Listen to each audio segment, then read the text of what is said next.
Alhamdulillah, khair Ustaz Us. Bismillahirrahmanirrahim. Alhamdulillahillazi arsala rasulahu bil huda wa dinil haqq lidhira ala dini kullih wa kafa billahi syahida. Asyhadu an la ilaha illallah wa asyhadu anna Muhammadan abduhu wa rasuluh. Allahumma shalli wa sallim wa barik ala Muhammad wa ala alihi wa sahbihi ajmain. Amin ya Allah ya rabbal alamin. Alhamdulillah, Ibu dan Bapak yang dirahmati oleh Allah Subhanahu wa taala, kita bersyukur kepada Allah Subhanahu wa taala atas banyak nikmat yang masih senantiasa terberikan kepada kita semuanya, dan mudah-mudahan kita termasuk hamba-hambanya yang pandai untuk bersyukur kepada Allah Subhanahu wa taala. Kita pun berharap semoga salawat dan salam senantiasa terlimpah curahkan kepada Nabi kita Muhammad SAW, kepada seluruh keluarganya, kepada para sahabatnya, kepada para tabi'in, tabi'ut tabi'in, dan insya Allah mudah-mudahan untuk kita semuanya, umatnya yang ada di akhir zaman ini. Amin ya Allah ya Rabbal Alamin.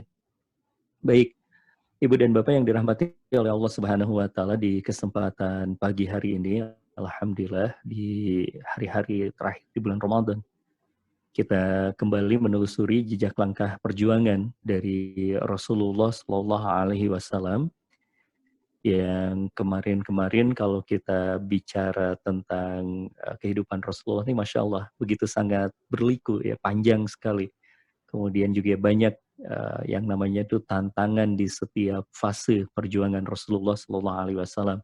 Dari mulai fase sembunyi-sembunyi, dari mulai kemudian juga berikutnya ada fase terbuka, ada pemboikotan, ada mencari apa ya namanya itu home base, apa namanya, ibu kota dakwah, mencari ibu kota dakwah, ke Habasyah, kemudian juga akhirnya mendapatkan satu tempat yang begitu sangat kokoh di kota Yastrib, setelah sebelumnya kemudian ditolak di kota Taif.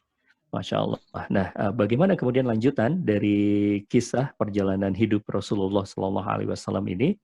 Kita sekarang masuk ke sebuah episode kehidupan Rasulullah Sallallahu Alaihi Wasallam yang Masya Allah, di sini mulai semakin luar biasa, ya, kehidupan dari Rasulullah Shallallahu Alaihi Wasallam beserta dengan para sahabat ini, yaitu satu episode ketika Rasulullah sudah masuk di kota Madinah, sudah membangun sebuah masyarakat baru dengan beberapa landasan, diantaranya ada masjid yang sudah dibangun, lalu kemudian ada persaudaraan antara muhajirin dan ansor, lalu kemudian juga ada sebuah konstitusi resmi yang saat itu kemudian dipegang oleh seluruh penduduk Madinah, yaitu Piagam Madinah. Dan ternyata hal itu menyisakan sebuah kebencian. Kebencian dari siapa? Dari orang-orang Quraisy itu. Karena melihat sekarang ini Muhammad beserta dengan para sahabatnya, Rasulullah beserta dengan para sahabatnya ini kokoh, terlindungi begitu di sebuah tempat yang namanya Yastrib itu. Sementara posisi Yastrib sendiri, perlu untuk kita ketahui, kalau misalnya kita melihat apa yang dilakukan oleh orang-orang Quraisy ini adalah mayoritasnya pedagang. Orang-orang Quraisy ini mayoritasnya pedagang, dan salah satu jalur perdagangan yang dilewati oleh Quraisy itu adalah ke Yastrib itu sendiri. Jadi Yastrib berada di jalur perdagangannya orang-orang Quraisy, di mana kalau kita baca di surah Al-Quraisy gitu ya, itu kan kita bisa melihat ya, bahwa bisa membaca juga bahwa Masya Allah, orang-orang Quraisy ini kan diberikan sebuah hal yang sangat luar biasa. Di aktivitas ekonominya tuh nggak ada liburnya, musim dingin kemana, musim panas kemana, Masya Allah. Ini yang membuat orang-orang itu merasa berkuasa. Ya, orang-orang yang merupakan orang-orang Quraisy ini merasa berkuasa. Kenapa? Karena punya sumber daya ekonomi yang begitu sangat luar biasa. Nah, ketika Madinah ini, di sana ada Rasulullah, di sana ada para sahabat yang kemudian juga sudah berhasil membangun tatanan masyarakat baru, sudah mulai membangun tatanan masyarakat baru, maka buat mereka ini adalah ancaman. Ancaman khususnya untuk apa? Khususnya adalah untuk perdagangan mereka, untuk ekonomi mereka. Maka mereka tidak rela melihat Nabi kokoh di kota Madinah ini. Mereka terus melakukan teror. Ya, maka pagi hari ini, subuh hari ini, kita akan mempelajari satu episode kehidupan dari Rasulullah Shallallahu Alaihi Wasallam, yang dimana di dalam episode ini turunlah sebuah izin dari Allah. Izin dari Allah yang dimana Allah mengizinkan Rasulullah dan para sahabat umat Islam pada saat itu untuk berperang. Nah, Masya Allah. Jadi kalau kita bicara tentang Islam ini, Pak Bu, ya memang kita harus memandangnya secara utuh ya. Ada diplomasinya, ada kasih sayangnya, ada dakwahnya gitu. Tapi juga jangan dilupakan bahwa di dalam Islamnya ini juga ada yang namanya jihad, ada yang namanya perang, gitu ya. Dan kalau kita bicara tentang perang itu sendiri ya, negeri kita juga adalah sebuah negeri yang terbebaskan dengan perang. Melawan penjajah Belanda, melawan penjajah Jepang. Kita membebaskan negeri ini dari penjajahan bukan hadiah, tapi lewat sebuah semangat yang semangatnya itu adalah semangat perang, semangat jihad. Gitu. Bung Tomo di Surabaya meneriakkan kalimat takbir, Allahu Akbar, begitu. Atau kalau di kota kami, di kota kelahiran saya gitu ya, di Sukabumi, itu ada peristiwa perang Bojong Kokosan yang Masya Allah itu kerugian Royal Air Force, kerugian pasukan Inggris itu sangat luar biasa di dalam perang Bojong Kokosan itu. Perang yang didominasi pasukannya itu oleh santri. Ya, pasukannya oleh santri termasuk juga dari Abah, gitu, Abah kami yang mengerahkan pasukan santrinya ini Masya Allah. Nah ini perang. Nah, ya Islam memang mengenal tentang hal ini. Jadi jangan menutup mata juga bahwa Islam itu misalnya tidak mengenal ajaran perang, ada kok. Ada ajaran perangnya ini. Tapi kemudian juga kita lihat ya, maka pentingnya kita berbicara tentang sejarah ini, kita lihat bagaimana sih ketika kita menempatkan tentang perang ini sendiri dan bahasanya Masya Allah. Coba Ibu dan Bapak lihat di judulnya itu izin ya, izin. Apa sih ini maksudnya? Mari kita coba lihat. Kita mulai perjalanan kehidupan Rasulullah SAW di fase berikutnya, yaitu di fase teror Quraisy dan izin berperang. Yang pertama adalah yang perlu itu kita ketahui terlebih dahulu adalah tentang teror yang terus-menerus kepada umat Islam yang sudah hijrah ke Madinah. Yang sebenarnya di dalam Piagam Madinah itu sendiri kan ditegaskan bahwa sudah tidak ada urusan lagi dengan orang Quraisy. Silahkan orang Quraisy untuk hidup dengan tenang, dengan damai di kota Mekah, dan umat Islam sudah ada kota yang lain. Umat Islam sudah hidup, semuanya sudah pindah dari Mekah menuju ke Madinah, dan sudah ada di Madinah semuanya. Maka kemudian sudah tidak ada urusan lagi seharusnya. Mereka harusnya kemudian berpikir, ya sudah, lanjutkan lagi kehidupan normal di kota Mekah. Tapi mereka tidak mau melakukan hal itu. Ini yang jadi persoalan. Mereka terus-menerus mengejar Rasulullah, terus-menerus mengusik Rasulullah. Jadi ini poin yang pertama. Mereka mengusik kehidupan Rasulullah dan mengusik kehidupan orang-orang muhajirin yang sudah sampai di kota Yasrib itu. Di antaranya adalah mencari sekutu. Di kota Madinah itu sendiri dicarilah sekutu. Dicarilah orang-orang yang nanti akan bisa merepotkan kehidupan dari Rasulullah Shallallahu Alaihi Wasallam. Saking mereka nggak maunya melihat Rasulullah mendapatkan sebuah wilayah yang aman untuk mengembangkan Islam, untuk berdakwah, untuk hidup secara tenang, secara damai, begitu. Maka mereka menulis. Salah satunya surat kepada Abdullah bin Ubay bin Salul. Masya Allah. Ini kalau kita bicara tentang Abdullah bin Ubay bin Salul ini, inilah yang nanti dikenal sebagai gembongnya orang munafik. Ini juga yang nanti orang ini, oknum ini, sosok ini menjadi satu faktor kekalahan di dalam perang Uhud. Ya, karena Abdullah bin Ubay bin Salul ini pura-pura masuk Islam, lalu kemudian nanti malah membelot di perang Uhud itu. Nah, Abdullah bin Ubay bin Salul ini dikirimkanlah surat oleh para pemuka Quraisy itu. Isinya seperti ini kurang lebih. Kalau diterjemahkan kurang lebih, ya ini dari kitabnya yang ditulis oleh Syekh Mubarakfuri, dikatakan bahwa sesungguhnya kalian sudah menampung orang-orang di antara kami. Menampung orang-orang di antara kami. Jadi tetap itu kekeh mereka itu ya, bahwa itu adalah bagian dari kami sebenarnya, dan kenapa kalian tampung gitu. Dan kemudian kata Abdullah bin Ubay, kata para pemuka Quraisy ini kepada Abdullah bin Ubay bin Salul melalui suratnya itu, demi Allah, Pak, demi Allah ya Pak, Bu. Ini karena memang ya mereka itu juga tahu sih Allah ya. Makanya kan kalau misalnya kita bicara tentang mereka orang-orang Quraisy itu kan disebutnya kaum musyrikin karena mereka tahu juga Allah. Ya, paham juga tentang Allah. Berbeda dengan orang-orang Bani Israel yang disebut ahli kitab itu orang kafir langsung disebutnya begitu ya, ahlul kitab, orang kafir. Tapi kalau misalnya kita bicara tentang mereka orang-orang Quraisy itu, mereka tuh orang-orang musyrik. Sehingga dari sini kita bisa melihat mereka menyebut nama Allah, demi Allah, kata begitu. Demi Allah. Apa yang disebutkan oleh mereka, apa dijanjikan oleh mereka, atau apa yang diancamkan oleh mereka, mereka mengancam kami benar-benar akan memerangi. Kami akan benar-benar memerangi kalian. Memerangi, diancam nih orang Yasrib, nih orang Madinah ini. Kami akan benar-benar memerangi kalian. Kenapa kalian kalian karena sudah menampung orang-orang yang kami kejar-kejar di kota Mekah begitu, yang kami musuhi di kota Mekah, dan kalian malah tampung begitu. Maka kemudian kami benar-benar akan memerangi kalian, atau urusan ini bisa selesai, kata mereka, kalau kalian mengusirnya. Kalau kalian mengusir orang-orang Islam ini begitu ya, tidak menampungnya kembali, kalian harus mengusirnya. Atau ada opsi yang berikutnya lagi, kata mereka para pejabat Quraisy ini, para petinggi Quraisy ini, mereka berkata, atau biar kami datang ke tempat kalian dengan mengerahkan semua orang kami, hingga kami menghabisi kalian dan menawan wanita-wanita kalian. Nah, dari surat ini, Ibu dan Bapak, kita mengetahui bahwa mereka terus-menerus tidak menginginkan damai. Mereka terus-menerus meneror. Padahal orang-orang muhajirin ini sudah semuanya, sudah seluruhnya kan pindah ke kota Madinah ini. Berarti sudah tidak ada urusan seharusnya. Dan Mekah Madinah itu lumayan jauh, begitu. Lumayan jauh. Dan tetapi kemudian mereka ya menginginkan terus, mengejar-ngejar terus, sampai kemudian juga berkoalisi, mencari cara mengganggu Rasulullah dan para sahabat yang sudah sampai di kota Madinah itu, dengan kemudian juga mengajak ya Abdullah bin Ubay bin Salul ini untuk memerangi mereka, memerangi Rasulullah dan para sahabat. Ya, tetapi kemudian juga memang luar biasanya surat ini, alhamdulillahnya, kemudian berhasil diredam oleh Rasulullah.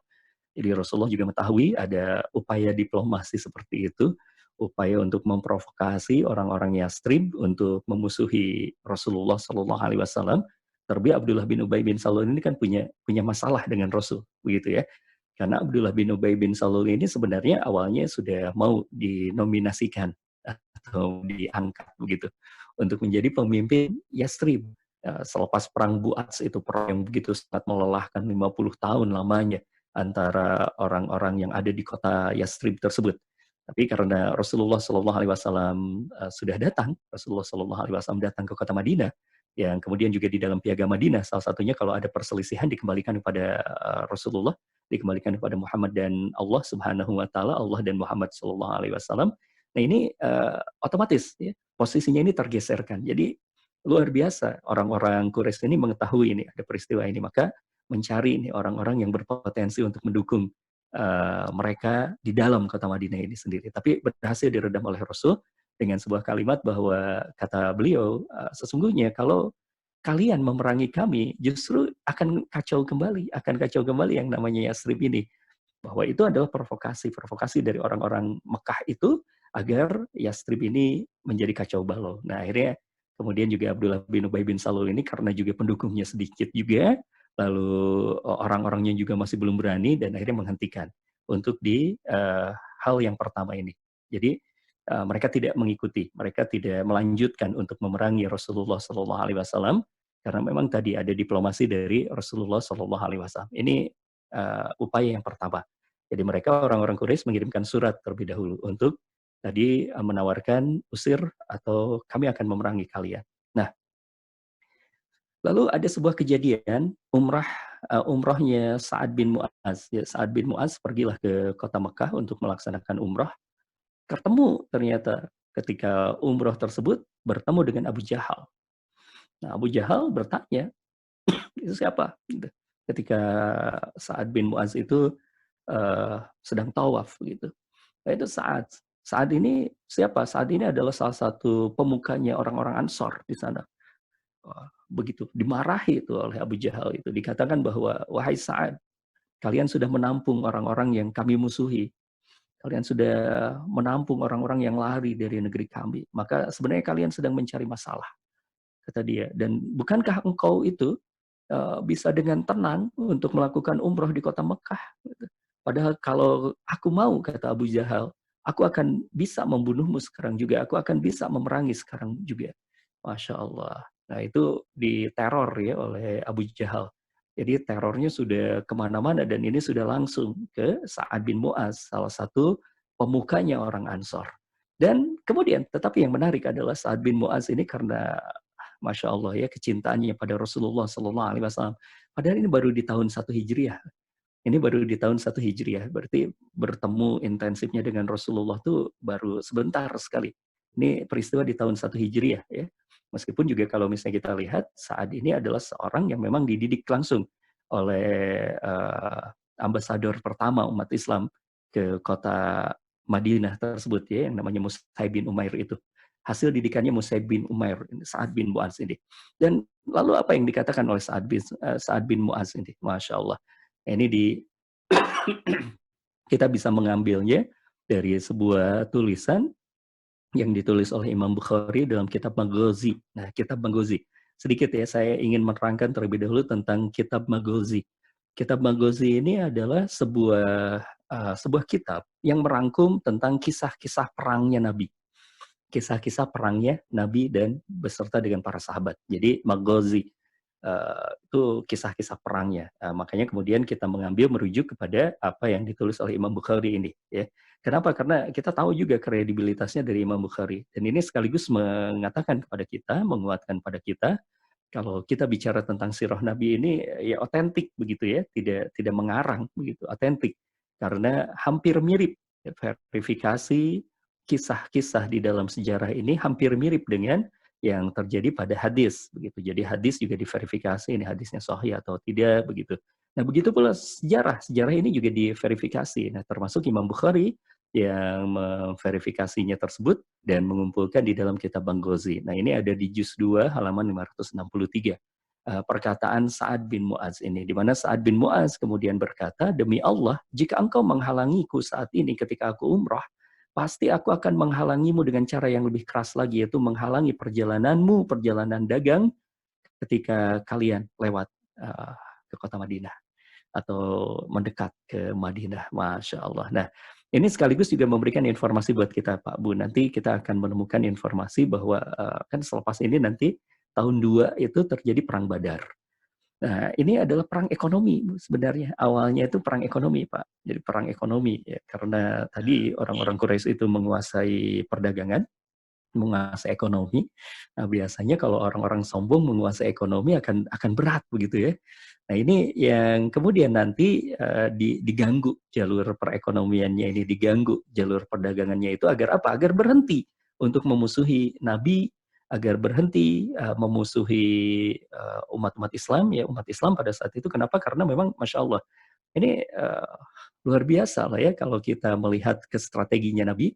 Ya, sampai sekarang sih kita bisa akan melihat juga kalau seorang, maaf ya, seorang yang memiliki niat jahat dan kemudian memiliki sumber ekonomi, menguasai sumber ekonomi, biasanya kezalimannya itu tidak terbendung begitu. Tapi kalau misalnya jalur ekonominya dipotong, sudah mulai bangkrut, sudah mulai tidak berdaya, biasanya kesombongannya mulai melunak begitu. Nah, itu dipakai logikanya oleh Rasulullah Shallallahu Alaihi Wasallam dan bahkan sebelum Rasulullah mendeklarasikan itu, sebelum nanti Rasulullah ada beberapa strateginya untuk melemahkan perekonomian orang-orang Quraisy agar tidak memusuhi Madinah, Sa'ad bin Mu'adz sudah mengancamkan itu, sudah menjawab tantangan Abu Jahal yang mengatakan aku lebih kuat lagi, kami lebih kuat lagi karena kami punya kuncinya dari bidang ekonomi. Mungkin kami tidak bisa pergi umrah, mungkin kami tidak akan bisa masuk ke kota Mekah, tapi kalian tidak akan bisa berdagang. Bahasa gampangnya seperti itu, Masya Allah. Kalian tidak akan bisa berdagang, kalian akan terancam jalur ekonominya. Dan kami yang menguasai jalur ekonomi kalian, Masya Allah. Nah, ini sudah mulai itu war ya, ada perang urat saraf antara Abu Jahal dengan Sa'ad bin Mu'adz yang merupakan salah satu pemimpin di Ansor itu sendiri, Masya Allah. Nah, lalu kemudian karena melihat reaksi Sa'ad seperti itu mulai gentar juga kan orang-orang Quraisy ini. Sekarang mulai fokus lagi, oke kalau seperti itu orang Muhajirin saja yang diteror begitu. Karena kalau urusan sama orang Ansor ini bahaya juga karena orang Ansor sudah mendeklarasikan kami akan menguasai jalur perdagangan Anda dan jalur perdagangan Anda akan terganggu kalau memusuhi kami, Masya Allah. Nah, kemudian juga orang-orang Quraisy ini mulai merubah strateginya, meneror orang-orang Muhajirin. Teror kepada orang-orang Muhajirin ini juga terornya kasar, ya, yaitu mengirim ekspedisi pasukan untuk menteror Muhajirin. Jadi mereka sudah mulai pakai pasukan perang begitu ya, teror dekat ke kota Madinah, mendekat ke kota Madinah. Ada orang Muhajirin dikatakan jangan kalian bangga terlebih dahulu karena bisa meninggalkan kami pergi ke Yasrib. Kami akan mendatangi kalian. Lalu merenggut dan membenamkan tanaman kalian di halaman rumah kalian. Lihat statementnya Bapak dan Ibu. Kalau tadi Sa'ad kemudian juga menggunakan sebuah kalimat, kami akan mengganggu perdagangan kalian. Nah ini yang luar biasanya adalah orang Quraisy juga tahu bahwa ketika orang-orang muhajirin itu datang ke kota Yastrib, mereka ini memang ya belum memulai untuk berdagang, belum memulai untuk berdagang lagi. Tetapi kemudian juga mereka ini kan dibagi lahannya orang-orang Ansor, dan orang-orang Ansor sendiri, orang Madinah sendiri itu banyaknya adalah petani. Banyaknya petani. Maka ketika orang muhajirin masuk ke sana juga banyak mulai mempelajari menanam kurma begitu dan seterusnya begitu ya, pertanian. Karena memang Madinah kan, kalau Ibu dan Bapak yang pernah ke kota Madinah, kita akan melihat Madinah tuh sejuk banget ya Bu ya. Kalau di musim sejuknya gitu ya. Atau banyak pohon lah, banyak pohon, terutama pohon kurma lebih subur daripada kota Mekah begitu. Nah, kemudian diancam juga oleh orang-orang Quraisy ini mengetahui bahwa memang sekarang sumber penghasilannya muhajirin ini pertanian. Maka untuk itu kemudian orang-orang Quraisy ini berkata, kami akan merenggut dan membenamkan tanaman kalian di halaman rumah kalian. Artinya juga diancam juga ekonominya gitu ya. Nah ini perangnya tuh ternyata perang ekonomi Pak, perang ekonomi. Dan ini juga adalah sebuah strategi nih kalau kita bicara tentang sejarah sejarah perang, terutama di Maghazi ini kita akan bicara tentang strategi-strategi ya, pasukan-pasukan itu. Nanti kalau di perang Uhud kita akan bisa mempelajari bagaimana adu kecerdasan antara Rasulullah dengan Khalid, ya, adu strategi antara Rasulullah dengan Khalid bin Walid. Nah, kalau di sini sudah mulai ini bicara tentang bagaimana menteror satu sumber penghasilannya mereka terlebih dahulu. Saat mengatakan bahwa kami akan mengganggu perdaganganmu kalau kami diganggu oleh kalian, begitu. Nah, orang Quraisy kemudian berkata, kami akan membenamkan tanaman kalian di halaman rumah kalian. Masya Allah, ini meneror muhajirin. Dan teror ini memang pernah juga membuat Rasul gelisah gitu. Wah, ini sudah mulai nih, nampaknya akan semakin panas gitu ya. Karena orang muhajirin mulai diteror dan orang-orang Quraisy ini sudah mulai sering sekali mendekat ke kota Madinah. Rasul pernah gelisah, Masya Allah, manusiawi. Di sini kita bisa mempelajari tentang sisi manusiawinya Rasulullah Shallallahu Alaihi Wasallam. Dan ini bukan kata saya, kita mengambil dari hadis yang diriwayatkan oleh Imam Muslim. Kalau tadi perkataannya saat diambil dari Imam Bukhari, maka ini sebuah peristiwanya diambil dari sebuah riwayat yang diriwayatkan oleh Imam Muslim dari Aisyah. Jadi diceritakanlah oleh Aisyah bahwa pada malam pertama kedatangannya di Madinah, Rasulullah tuh sempat tidak bisa tidur. Sempat nggak bisa tidur, manusiawi. Kenapa? Karena melihat, Masya Allah, ini kondisinya terus-menerus nih orang Quraisy ini datang begitu ya, mengejar dan bahkan meneror di sekitaran kota Madinah itu. Pernah tidak bisa tidur. Lalu kemudian bahkan beliau pernah bersabda seperti ini, andaikan saja malam ini ada seseorang yang soleh dari sahabatku yang mau menjagaku, begitu. Ingin dijaga oleh sahabatnya itu. Dan akhirnya kemudian juga di luar terdengar suara dentingan pedang. Ditanya, siapa di situ? Ternyata ada Sa'ad bin Waqqas. Sa'ad bin Abi Waqqas berkata, menjagamu, wahai Rasulullah SAW. Dijaga sama Sa'ad bin Abi Waqqas, tapi cuma 2 malam saja. Hanya 2 malam saja. Selepas 2 malam itu, turunlah sebuah ayat. Surat Al-Ma'idah ayat ke-67, yang merupakan jaminan dari Allah Subhanahu wa Ta'ala bahwa sudah Anda tidak perlu ya Rasulullah untuk dijaga oleh manusia. Kenapa? Karena Allah akan memeliharamu dari gangguan manusia, Masya Allah. Nah, di sini kemudian kita bisa melihat juga ya, Ibu dan Bapak, polanya bahwa di masa-masa genting ini Al-Quran itu hidup. Al-Quran itu turun, gitu. Ayat itu turun untuk menguatkan peristiwa, untuk menguatkan bagaimana Rasulullah dan para sahabat itu menjalankan, memberikan reaksi, memberikan respon dari berbagai kejadian itu, Masya Allah. Nah ini yang merupakan sebuah jawaban juga, Bapak dan Ibu, kalau kita ditanya nih ya, kenapa Al-Quran itu datangnya berangsur-angsur, ya seperti ini salah satu fungsinya, yaitu menguatkan Rasulullah Shallallahu Alaihi Wasallam dan menguatkan para sahabat, karena Al-Quran pada saat itu kontekstual, sesuai dengan kejadiannya, sesuai dengan kejadiannya, sehingga itu betul-betul meresap ke hati Rasulullah dan para sahabat, ke hati para sahabat itu meresap bahwa ini menyikapi peristiwa ini. Nah, termasuk juga Al-Maidah ayat ke-67 turun adalah ketika menyikapi Rasulullah Shallallahu Alaihi Wasallam dijaga 2 malam oleh Sa'ad bin Abi Waqqas.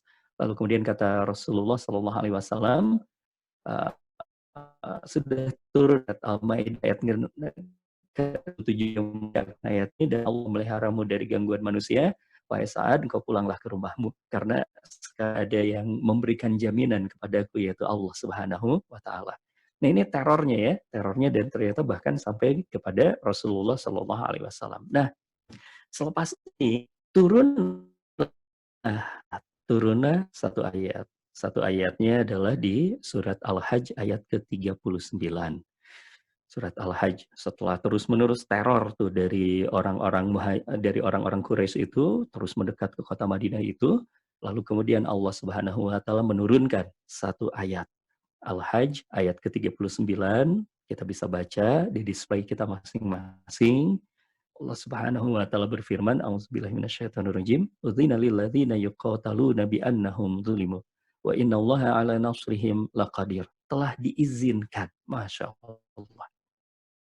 Telah diizinkan berperang bagi orang-orang yang diperangi. Jadi ayat ini bunyi ya sekarang, karena kita tadi sudah membaca latar belakangnya. Jadi bukan umat Islam yang nantangin perang, tapi mereka. Karena mereka terus-menerus meneror. Bahkan Rasulullah pun kena ya sebuah hal yang cukup menggelisahkan hatinya, cukup menggelisahkan pikirannya, sampai kemudian perlu didampingi oleh Sa'ad bin Abi Waqqas begitu. Lalu kemudian ayat ini berkata izin, boleh sekarang. Boleh, Anda semuanya, boleh umat Islam sekarang untuk berperang. Karena kalian sudah diperangi. Dan dikatakan ya, bi'annahum zulimu. Karena sesungguhnya mereka juga telah dianiaya. Jadi umat Islam ini sudah dianiaya. Sudah tidak ada lagi jalan. Sudah tidak, nampaknya jalan-jalan yang namanya jalan damai itu sudah mentok semua. Maka kemudian kata Allah Subhanahu wa taala, sudah boleh sekarang, sudah boleh berperang. Wa innallaha 'ala nasrihim laqadir, dan sesungguhnya Allah benar-benar Maha Kuasa menolong mereka itu, Masya Allah. Ini sekaligus juga jaminan ya, karena ini perintahnya dari Allah, izinnya dari Allah, maka kemudian kata Allah, sesungguhnya Allah benar-benar Maha Kuasa. Maha Kuasa pasti akan ditolong. Sekarang tawakal saja. Izin sudah turun, maka persiapan, Masya Allah.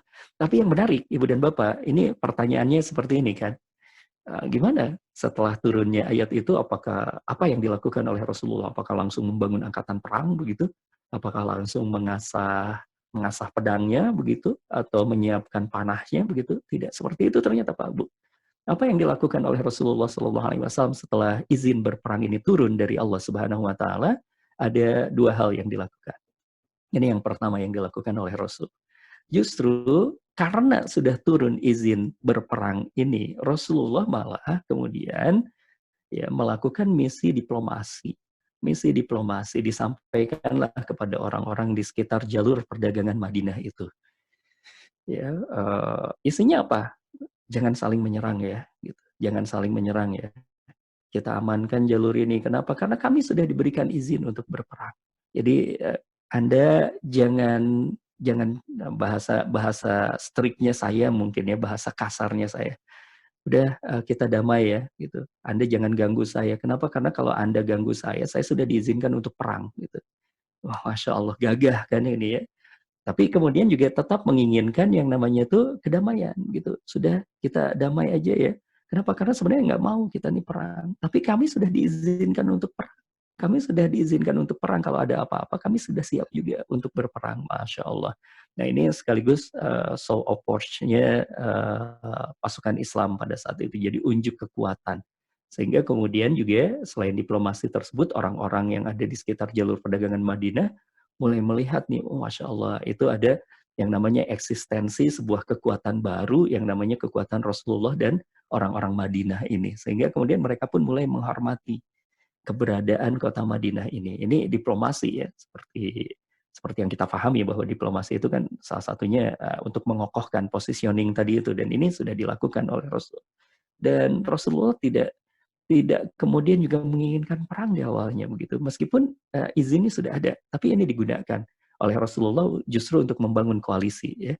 Jadi tidak saling menyerang, membangun koalisi dengan beberapa kabilah yang berdekatan dengan jalur perdagangan Madinah. Nah, ini yang pertama yang dilakukan. Baru yang kedua itu adalah mengirim beberapa ekspedisi di jalur perdagangan, ekspedisi pasukan. Ada pasukan yang menunjukkan eksistensinya bahwa Madinah ini punya pasukan. Gitu. Madinah itu punya pasukan. Jangan jangan kemudian juga diteror terus-menerus lah. Gitu. Kami sudah mempersenjatai diri, kami sudah siap begitu, dan bahkan kemudian izin dari Allah juga sudah ada izin perang ini. Berarti kami sudah legal dan kami siap untuk melawan. Masya Allah. Itu dikirimkan ya pasukan itu ke sekitar jalur perdagangan. Jadi orang-orang Quraisy yang lewat ke jalur perdagangan itu juga sudah mulai melihat ini siapa ini? Oh ternyata ini pasukannya Muhammad, Yesus Muhammad begitu. Masya Allah mereka mulai ini, wah ini luar biasa nih. Kalau seperti ini berarti benar apa yang dikatakan oleh Sa'ad. Kalau kita ganggu mereka nih, jalur perdagangan kita terganggu juga. Gitu. Mereka mulai gentar gitu ya. Mereka mulai gentar juga karena jalur ekonominya mereka sudah mulai terganggu. Sudah mulai merasa terancam lah paling tidak karena ada ekspedisi itu. Ekspedisi itu sendiri tidak menyerang begitu ya, hanya kemudian juga ya menunjukkan saja eksistensinya gitu ya. Ada ternyata pasukan Islam ini. Nah, ini mengirim beberapa ekspedisi di jalur perdagangan. Ada beberapa ekspedisi, nah tujuannya itu adalah untuk menunjukkan kekuatan muslimin. Tujuannya agar Quraisy tidak lagi sewenang-wenang, tidak lagi meneror, menghentikan. Seandainya kemudian Quraisy mengerti tentang hal itu dan tidak melanjutkan terornya, maka selesai sebenarnya. Hanya yang jadi persoalan adalah orang-orang Quraisy malah ketika melihat pasukan Muhammad, pasukan Rasulullah ini sudah mulai ada, malah semakin melakukan permusuhannya semakin intensif kan. Ya ini tujuannya ya, untuk menguasai jalur perdagangan tadi itu. Nah ini beberapa ekspedisinya sebelum perang Badar. Coba kita lihat Bapak dan Ibu, kita lihat ternyata hampir tiap bulan lah ada ekspedisi ini. Berarti sangat intensif sekali itu persiapan dari Rasulullah dan para sahabat ini setelah ayat yang tadi turun, yaitu izin berperang ini. Ekspedisi yang pertama terjadi bulan Ramadan, tanggal 1 Ramadan, pengiriman pasukan Siful Bahar yang dipimpin oleh Hamzah. Ini jumlahnya 30 orang muhajirin menghadang kafir Quraisy, kafilah Quraisy yang baru pulang dari Syam, perdagangan dari Syam. Jadi kalau pulang dari Syam itu lewat ke Madinah, nah itu dicegat, ya diganggu. Tapi memang tidak perang dan tidak dirampas juga begitu ya. Hanya kemudian juga untuk menunjukkan nih kami nih ada di jalur perdagangan Anda gitu ya. Dipimpin oleh Hamzah pula gitu, Masya Allah. Hamzah itu kan kalau misalnya kita baca tuh sejarahnya, perangnya tentang bagaimana keperwiraannya Hamzah itu Masya Allah tuh ya. Hamzah itu kalau perang nanti di masa-masa perang itu beliau tuh kan ngasih tanda di bajunya itu pakai bulu bulu burung unta, pakai bulu burung unta itu sekaligus tuh orang-orang Quraisy juga tahu itu Hamzah dan itu seakan-akan Hamzah berkata seperti ini kalau di medan perang itu aku Hamzah maka kemudian yang bukan pendekar minggir gitu.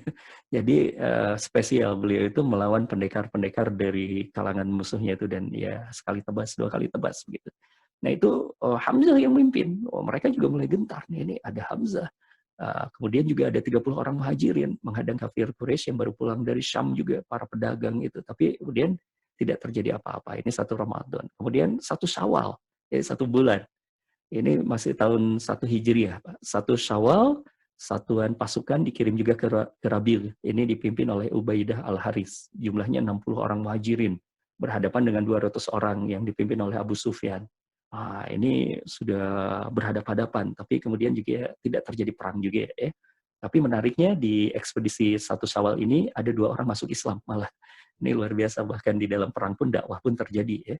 Ini Al-Mikdad bin Amir dan Utbah bin Ghazwan Al-Manini ini masuk Islam.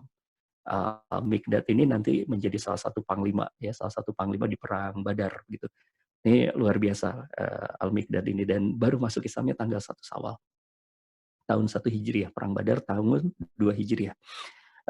Zulhijjah, bulan Zulhijjah juga ada terjadi ekspedisi yaitu satuan pasukan dikirimkan ke Al-Kharar dipimpin Sa'ad bin Abi Waqqas. Jumlahnya 20 orang untuk menghadang kafilah dagang Quraisy. Tidak terjadi apa-apa juga begitu. Kemudian Safar tahun kedua Hijriah. Nah ini baru langsung dipimpin oleh Rasulullah. Disebut juga sebagai perang Abwa atau perang Wadan.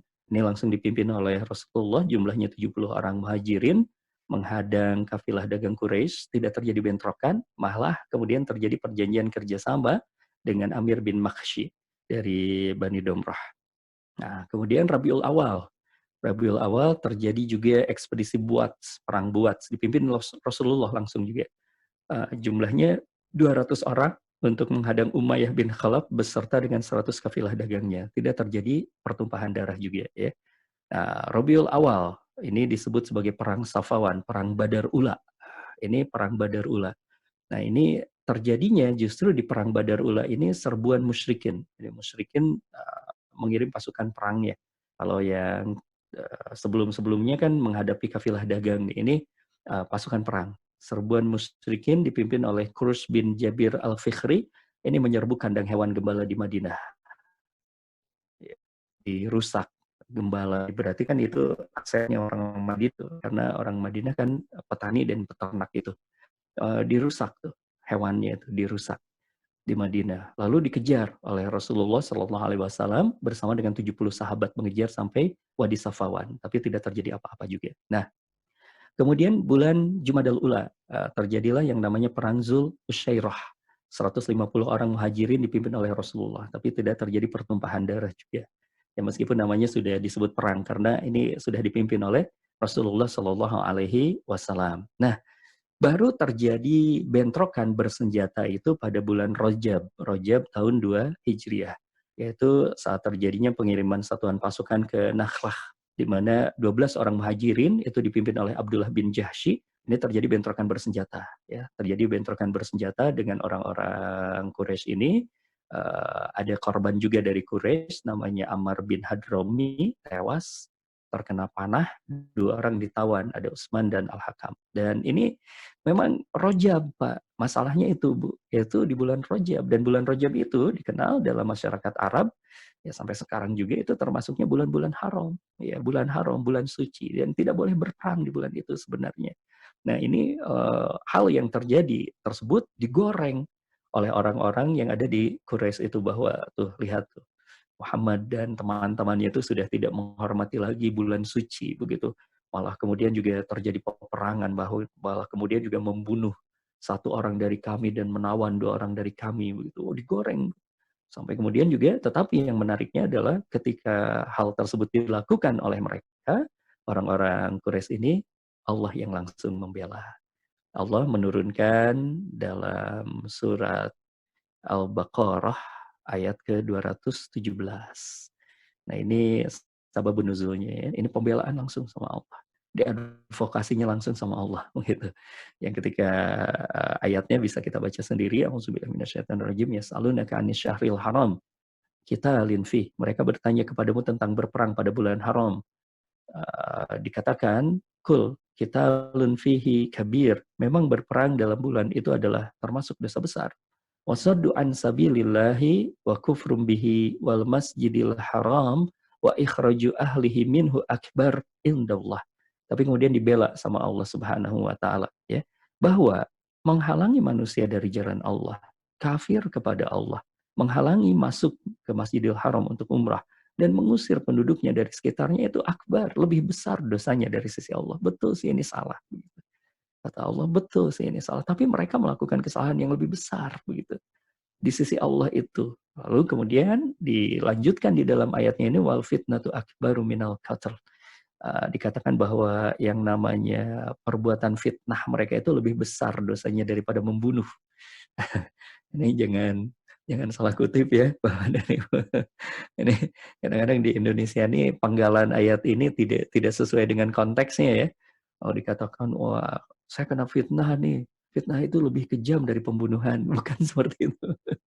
Ya, kalau kita lihat di konteks ayatnya, yang dimaksud dengan fitnah itu, ya fitnah akbar minal qatl itu adalah perbuatan mereka tadi itu, perbuatan orang-orang Quraisy tadi itu, mengusir, ya, kemudian juga menghalangi manusia untuk beribadah begitu ya, kemudian kafir kepada Allah, gangguan kepada orang-orang Islam ini. Dan dalam konteks itu kemudian dikatakan perbuatan mereka, ujian mereka, fitnah mereka terhadap umat Islam itu lebih besar daripada pembunuhan yang dilakukan tadi oleh Abdullah bin Jahsy, pasukan Abdullah bin Jahsy ini.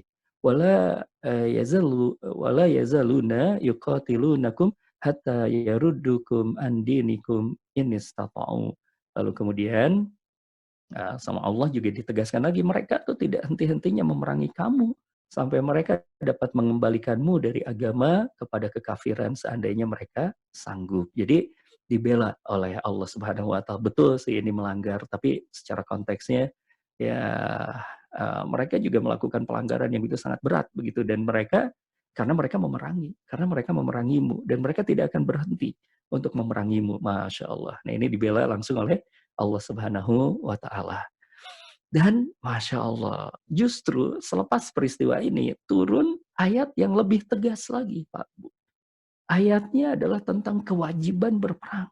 Kalau tadi itu adalah izin berperang, sekarang kewajiban berperang. Ya, ada beberapa ayat yang turun, kita bisa melihatnya, yaitu di dalam surat Al-Baqarah ayat 190 sampai 193, surat Muhammad ayat 4 sampai 7, kemudian surat Muhammad ayat ke-20. Ya, kita baca di dalam Al-Baqarah ayat 190 sampai 193 misalnya, waqatilu fi sabilillahil ladzi yuqatilunakum wala ta'tadu innallaha la yuhibbul mu'tadin.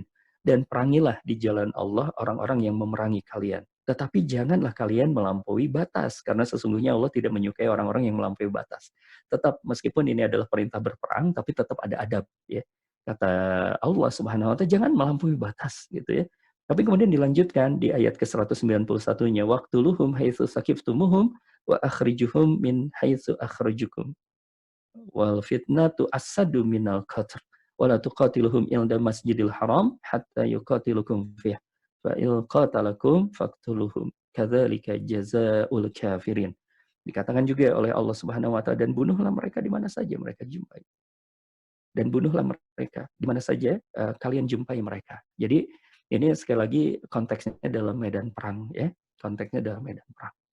Jadi kalau karena sudah ada izin berperang tadi itu, kata Allah ditegaskan, ya sudah, perang itu kan membunuh dan dibunuh, dan ini sudah ada izin lebih tegas lagi, perangi mereka, tapi jangan melampaui batas. Kalau bertemu di medan perang, ya bunuh mereka gitu, Masya Allah, ya. Bunuh mereka, tetapi kemudian juga Masya Allah nanti di surat Muhammad ayat ke-4 dan ayat ke-7 itu dikatakan adabnya, bahkan tekniknya langsung, ya, diturunkan oleh Allah bahwa membunuh itu tidak boleh menyakiti. Membunuh itu tidak boleh kemudian juga menikmati pembunuhan itu, ya, dimutilasi misalnya, disiksa dulu, itu nggak boleh.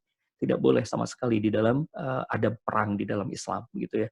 Kalau misalnya nanti satu saat kita akan pelajari tentang adab Islam dalam perang itu, Masya Allah, itu menarik sekali Pak Bu. Saking mulianya ajaran ini, ya.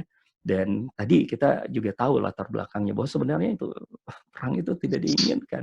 Kalau mereka tidak mengganggu kan selesai, begitu ya. Nah, ini surat Muhammad ayat ke-4 dan ke-7 dan surat Muhammad ayat ke-20. Silakan nanti bisa dibaca oleh Ibu dan Bapak, dan ini adalah berbicara tentang kewajiban berperang, ya. Nah, terakhir di episode kali ini juga ada hal yang menarik, Pak. Setelah kemudian turun ayat-ayat ini yang semakin menguatkan persiapan umat Islam untuk menghadapi peristiwa besar, malah terjadi satu hal yang besar juga, yaitu peristiwa perpindahan kiblat pada bulan Sya'ban. Kalau Ibu dan Bapak pernah ke Madinah, kita akan bertemu dengan satu masjid namanya Kiblatain, ya. Padahal sebenarnya semuanya juga sama, begitu. Di Masjid Nabawi juga berarti sudah ada dua gitu ya, sudah ada dua kiblat juga sama sebenarnya pada saat itu. Tapi yang lebih dikenalkan Kiblatainnya itu, Kiblatain. Nah, karena memang Rasulullah dan para sahabat sedang ada di masjid itu, ya. Perpindahan kiblat pada bulan Sya'ban, dan apa hikmahnya perpindahan kiblat ini? Yaitu melenyapkan kebimbangan orang-orang Yahudi yang masuk Islam. Ini kan banyak orang Yahudi juga masuk Islam. Orang-orang itu mulai melihat, kok kita sholatnya masih menghadap ke Yerusalem gitu, ke Al-Quds gitu. Nah, ini mereka bimbang, kok agamanya hampir mirip dengan agama Yahudi begitu. Nah, ini kemudian juga dikuatkan oleh Allah, sekarang pindah, dan Rasulullah juga kan sering sekali kalau sholat itu menghadapnya ke langit begitu, menghadapnya ke langit. Dan kemudian Allah Subhanahu wa Ta'ala menurunkan, ya, sebuah solusi untuk memindahkan kiblat ini ke kota Mekah, ke Ka'bah itu. Dan kebimbangan orang-orang Yahudi yang masuk Islam itu langsung hilang. Dan yang paling penting ini, yang kedua, yaitu sebuah isyarat babak baru, bahwa tugasnya umat Islam adalah untuk menguasai kiblat baru, yakni Mekah Al-Mukarramah. Masya Allah. Nah, itu Bapak dan Ibu, ini merupakan sebuah prolog dari sebuah episode yang nanti akan terjadi, yaitu episode Perang Badar.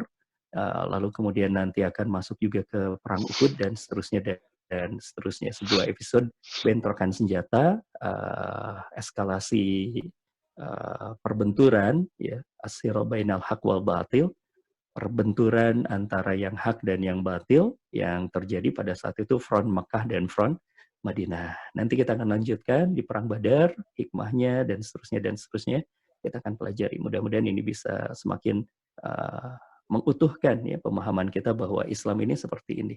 Islam ini adalah agama rahmah, agama penuh kasih sayang, tapi dalam Islam juga mengenal yang namanya izzah, yang namanya tuh harga diri, yang namanya tuh kekuatan. Jadi seimbang, agama ini seimbang. Ada kelembutan, ada kekuatan. Ada kasih sayang, ada dakwah, ada juga jihadnya, dan seterusnya, dan seterusnya. Begitu kurang lebih, saya kembalikan dulu kepada Ustadz Us. Alhamdulillah, sudah jam 6 lewat 8 menit kalau di jam saya. Masya Allah. Silakan Ustadz. Yes. Baik, alhamdulillah Bapak Ibu, kita sudah mendengarkan tadi paparan bagaimana prolog ya perjuangan umat Islam mulai diizinkannya berperang. Dan ini saya kira bahan menarik, barangkali ada yang ingin ditanyakan atau ada yang ingin menambahkan atau yang ingin berkomentar, silahkan Bapak Ibu. Saya buka sesi pertanyaan untuk termin pertama. Bisa langsung diaktifkan sound-nya atau audionya, atau bisa ditulis melalui chat. Baik, dipersilahkan. Ada yang akan bertanya untuk sesi pertama ini? Assalamualaikum, Mbak. Waalaikumsalam warahmatullahi wabarakatuh. Silakan Pak Riyandi. Ya, alhamdulillah Pak. Ya, Sirah Nabawiyah ini membuka wawasan kita terhadap perjalanan Rasulullah ya Pak ya, terhadap membangun suatu peradaban gitu. Sampai sekarang kita bicara masalah perang, tentu kita harus bisa bersama-sama mendefinisikan, karena di dalam surat Al-Quran sendiri banyak pun ayat-ayat berkata tentang perang gitu Pak. Tentu kita bisa mendefinisikan juga apa perang itu sebenarnya, apa itu definisi perang. Terus kita bisa, karena perang itu akan selalu terjadi gitu Pak. Sekarang-kadang di diri kita gitu, melawan hak dan batil itu. Karena itu sunatullahnya Allah menciptakan jin dan manusia gitu Pak. Itu ini kan, kita harus bisa memahami. Dan kita, dan terhadap definisi perang juga, karena kita akan masuk kepada kondisi dan situasi umat sekarang ini gitu sebenarnya gitu Pak. Karena perang ini akan terjadi ada satu sirkulasi lah gitu Pak. Pada kita lihat sejarah peradaban dunia ini sendiri pun perang ini selalu terjadi, ada periode-periodenya gitu.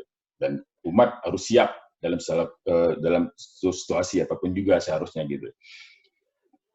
Saya ingin nanya Pak, apa definisi perang? Apa hubungannya dengan kondisi umat Islam saat sekarang ini? Karena kalau saya sendiri merasakan umat Islam sedang diperangi dengan cara metode yang tidak harus membangun senjata gitu. Karena kita memahami perang itu selalu di film-film pakai senjata gitu Pak. Tapi nggak tahu senjata itu adalah berupa senapan atau bom atau segala macam gitu. Terus sekarang kalau sekiranya umat ini dalam kondisi perang, siapa yang akan mengkomandokan perang itu Pak? Untuk sementara itu dulu Pak. Pertanyaan saya Pak. Makasih Pak. Assalamualaikum warahmatullahi wabarakatuh. Waalaikumsalam warahmatullahi wabarakatuh Pak Riyandi, terima kasih. Ustaz izin langsung jawab ya Ustaz Us ya. Baik, yang pertama adalah memang baik, alhamdulillah. Betul Pak, bahwa perang itu kalau misalnya kita lihat, perang itu nanti dimensinya sangat luas sekali. Karena di dalam ayat-ayat yang ada di dalam Al-Quran itu sendiri, itu ada banyak variannya ya, kalimat yang kalau diterjemahkan dalam bahasa Indonesia itu perang.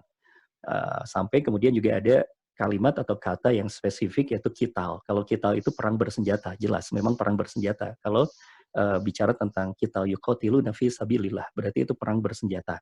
Itu kalau misalnya kalimatnya qital langsung.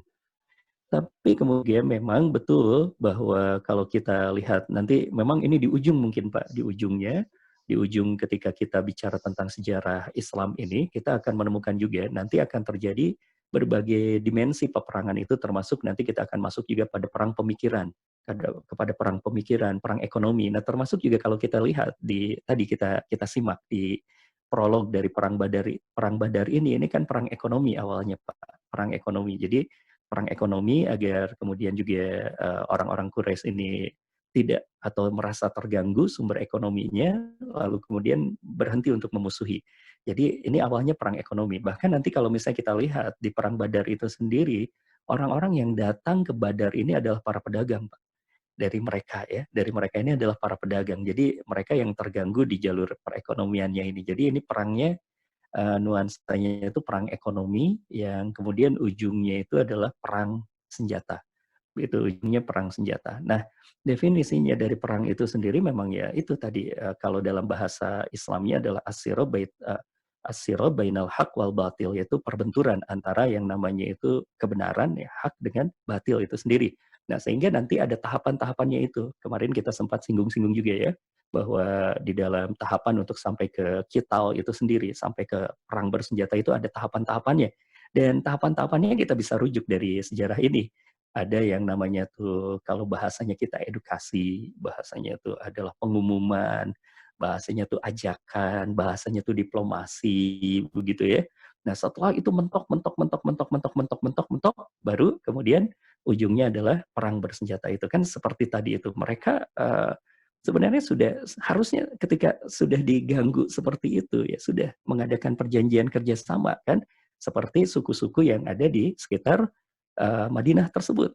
Dan suku-suku di sekitar Madinah itu malah berkoalisi dengan Rasulullah SAW. Sudahlah kita amankan bareng-bareng nih jalur perdagangan ini, kita mengambil damai, tapi orang-orang Quraisy tidak mau kan, orang-orang Quraisy tidak mau. Nah, itu yang menjadi sebuah hal ya bahwa perang itu juga memang dimensinya begitu sangat luas. Dan ini perlu untuk dipahami oleh umat, sehingga kemudian kita perlu ada pemetaan. Perlu ada pemetaan. Misalnya kalau di Indonesia nih, di Indonesia ini kita sedang diperangi apa? Di antaranya kan diperangi pemikirannya apa?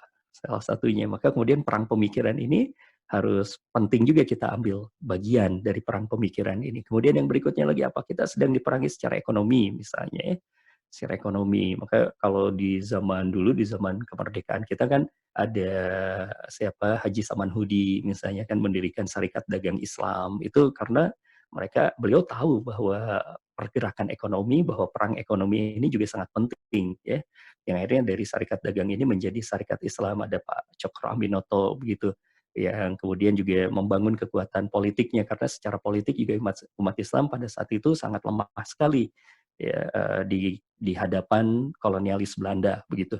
Dan juga di pribumi sendiri kocar-kacir ketika bicara tentang politiknya itu. Maka kemudian Syarikat Islam datang untuk merangkul kekuatan Islam ini menjadi Islam yang nuansanya itu pergerakan politiknya begitu.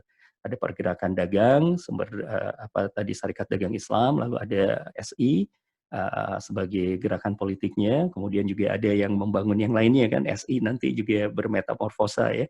Ada Sabilillah, ada Laskar Fisabilillahnya, kemudian ini menjadi cikal bakal militernya Indonesia kan, cikal bakalnya militernya Indonesia, ada perjuangan militer juga. Nah, seperti itu karena saya yakin juga Pak Cokro sangat memahami tentang sejarah pasti gitu ya, sangat menyadari tentang bagaimana kemudian juga membangun peradaban ini. Memang betul tadi Bapak juga mengatakan tidak tidak mau kita bicara harus tentang kekuatan militer begitu ya. Kekuatan militer ini harus dimiliki oleh peradaban apapun yang kemudian juga berupaya untuk menegakkannya karena tidak bisa juga gitu. Tidak bisa juga. Ini maka bagian dari itu. Nah, tetapi pertanyaan yang krusial tadi adalah kalau misalnya kondisinya kan kita global nih sekarang, umat Islam kan ada di mana-mana, ada di beberapa tempat yang sudah diperanginya secara bersenjata ya. Misalnya di Suriah atau di Palestina atau di mana begitu ya, di belahan Eropa yang bekas-bekas Soviet begitu, itu masih juga ada banyak hal yang terjadi seperti itu. Nah, ini bagaimana nih? Siapa yang memimpin? Nah, ini persoalannya, Pak. Ini persoalannya. Ini persoalannya, sehingga kalau kita bicara tentang hal ini rumitnya di situ, Pak. Rumitnya di situ. Sehingga kalau misalnya saya ditanya tentang hal ini, kita belum punya pimpinan masalahnya. Kita ini belum bersatu umat ini, sehingga kemudian yang ada adalah imaroh-imarohnya itu. Jadi ada perlawanan-perlawanan atau mukawamah bahasanya itu secara lokal begitu ya. ada pemimpin-pemimpinnya secara lokal, misalnya di Palestina siapa, di Suriah siapa, di Afghanistan dulu siapa, begitu. Baru lokal-lokal seperti itu. Nah, tetapi mudah-mudahan satu saat kita pun berharap gitu ya, meskipun kemudian perjuangan-perjuangan lokal ini kan juga banyak ya, melibatkan begitu orang-orang yang ada di belahan dunia lainnya pun membantu, termasuk juga doa, termasuk juga logistik, termasuk ekonominya, termasuk kemudian juga kemanusiaan. Itu kan terus-menerus terjadi hal yang semacam ini, dan ini adalah bagian dari bahwa kita ini adalah umatan wahidan. Tapi memang secara tadi pertanyaan yang sangat esensinya betul Pak, kita belum punya ada satu orang misalnya yang memerintahkan, yuk sekarang misalnya terjadinya perang semesta gitu, artinya umat Islam semuanya bersatu, belum sampai ke sana.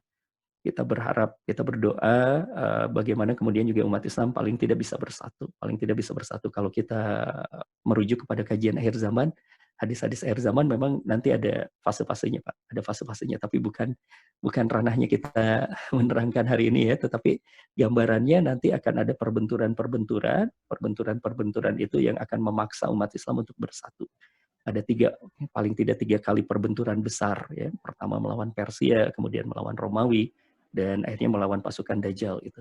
Nah itu kita berharap mudah-mudahan kemudian juga ya di fase-fase ini sekarang kita masih belum sampai Pak, belum sampai ini di fase cital itu ya. Sudah kita optimalkan yang masih bisa kita lakukan. Ayo dakwah, ayo kita makmurkan masjid, ayo kita didik anak-anak kita begitu. Sebelum fase yang lebih berat itu datang di fase kehidupan kita begitu. Wallahu a'lam. Baik, Ustaz. Baik, jazakallah khair. Barangkali waktunya terbatas nih, Ustaz.